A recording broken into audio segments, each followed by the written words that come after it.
Good morning প্রবাসী পরিচয়ের আরেকটি ব্লগ নিয়ে আমি অনিশা চলে এসেছি। আজকে আমরা বেরিয়ে পড়েছি বাড়ির থেকে, দেখতে পাচ্ছ, এবং পৌঁছে গেছি লন্ডনে ওয়াটারলু স্টেশন। লন্ডনের একটা অন্যতম বিখ্যাত বড় জাংশন কিন্তু ওয়াটারলু। এখান থেকে কিন্তু লন্ডন আই, তারপরে তোমার সব কিছু লন্ডনের যত যত ট্যুরিস্ট স্পট আছে, এটা একটা সেন্ট্রাল স্টেশন যেখানে নামলে কিন্তু এগুলো খুব কাছে হয়। টাওয়ার ব্রিজ বলো বা ট্রাফালগার স্কোয়ার বলো। তো এই স্টেশনটা তোমাদের ঘুরিয়ে দেখিয়ে দিলাম এটা কত বড় স্টেশন। আজকে আমরা কোথায় যাচ্ছি? আমরা যাচ্ছি আজকে ভালোবাসার শহর প্যারিসে। মানে আমাদের যাত্রা শুরু হয়েছে আজকে প্যারিসে যাওয়ার জন্য। ছোটোবেলা থেকে আইফেল টাওয়ারের স্বপ্ন মনে হয় কম বেশি সব মেয়েরাই দেখে থাকে। তো আজকে আমরা যাত্রা শুরু করলাম এই সেন্ট প্যানক্রাস ইন্টারন্যাশনাল স্টেশন থেকে। আমাদের জার্নিটা শুরু হবে, এখানে বোর্ডে দিয়ে দিয়েছে যে কত নম্বর প্ল্যাটফর্ম থেকে কোন ট্রেন আসবে। আমরা যাচ্ছি ইউরোস্টারে।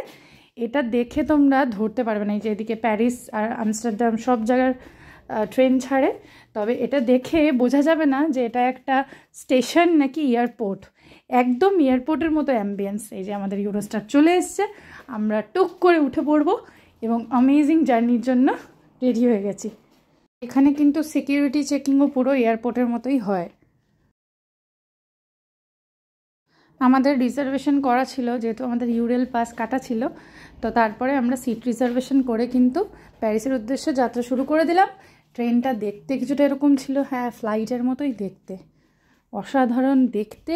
এবং আমরা এখন উঠে বসে পড়েছি এই মুহূর্তে, যে তোমরা দেখতে পাচ্ছ একদম কিন্তু অ্যাম্বিয়েন্সটা পুরোটাই তোমার মনে হচ্ছে যে ফ্লাইটে উঠেছে। এতটাই সুন্দর জার্নি। এখানে আমি রান্না করে নিয়ে এসেছিলাম বাড়ির থেকে ফ্রাইড রাইস আর চিলি চিকেন, এটা আমরা এনজয় করছি। ইংলিশ চ্যানেল পার করতে করতে কিন্তু আমরা এটা লাঞ্চ করে নিয়েছিলাম। চারিপাশের অসাধারণ সৌন্দর্য দেখতে দেখতে ট্রেনটাও এগিয়ে গেল আর মেজাজটাও কিন্তু ফুরফুরে হয়ে গেল, কারণ আজকে আমরা যাচ্ছি ভালোবাসার শহর প্যারিস। আর দেখে নিলাম এই সর্ষে ক্ষেত, আরও মনটা চাঙ্গা। আর পুতুলকে তো যখনই আমরা ঘুরতে যাই ওর জন্য কিন্তু এই ক্রেয়ন্স আর পেজগুলো নিয়ে আসি, ও কিন্তু ড্রয়িং করে। যেহেতু আমি ওকে অতটা স্ক্রিন টাইম দিতে চাই না এবং ফোনও দেখে না, ও কিন্তু এরকম সুন্দর ট্রেন জার্নিতে বাইরে দেখতে দেখতে ড্রয়িং করতে করতে মজা করে করে কিন্তু আমরা স্টেশনে পৌঁছে যাই একটা জায়গা থেকে একটা জায়গায়।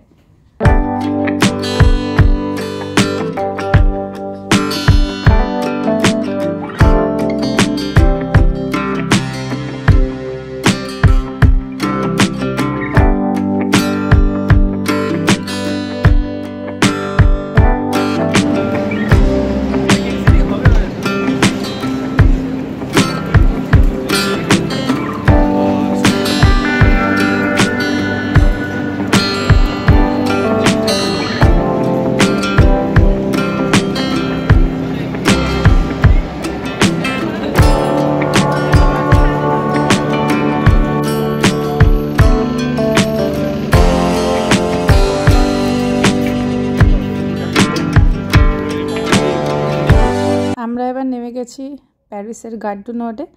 তো এখান থেকে আমাদের বিএনবিটা যেতে সময় লাগবে 30 মিনিটস মতো। একটা ক্যাবে করে পৌঁছে গেছিলাম বিএনবিতে।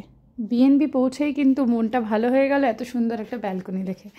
এবং ফ্রান্সে এখন বেশ গরমই লাগছে, তো বিকেলবেলা এখানে বসে ফুরফুরে হাওয়া উপভোগ করা। আর এই একটা ছিল কিচেন কাম ড্রয়িং রুম। তো এই লিভিং রুমটা আর এই বেডরুমটা সব মিলিয়ে কিন্তু ঘুরতে এসে একটা বাড়ির মতো পরিবেশ পেতে গেলে এয়ারবিএনবি ভরসা। তো তোমাদের চারিদিকে দেখিয়ে দিচ্ছি। এরকম 3টে রুম ছিল, 3টে বেডরুম। যেহেতু এখানকার বেডগুলো একটু ছোটো হয়, তো 3টে রুম, 3 BHK একটা অ্যাপার্টমেন্ট ছিল এবং সুন্দর করে সাজানো গোছানো। আর চারিদিকে সুন্দর পেইন্টিংস, একটা সুন্দর অ্যাম্বিয়েন্স, সোফা ছিল। তো আমরা সবাই বসে কিন্তু এখানে কিছুক্ষণ বিশ্রাম নিয়ে এবার বেরিয়ে পড়বো আমরা আজকে রাতের আইফেল টাওয়ার দেখার জন্য। তো তার আগে ভাবলাম যে একটু চা বানিয়ে নেওয়া যাক। আমরা এই দুটো ফ্যামিলি এসছি, স্বাগতারা আর আমরা। তো এখানে কিচেনের সব দরকারি জিনিসগুলো ছিল, কাটলারি সেট সব কিছু। চলো এবার আমরা একটু চা খেয়ে নিয়ে বাচ্চাদের একটু টিফিন দিয়ে দিই, তারপরে আমরা বেরিয়ে পড়বো রাতের আইফেল টাওয়ার দেখার জন্য। পরবর্তী ব্লগে কিন্তু আবার ওটা নিয়ে চলে আসবো।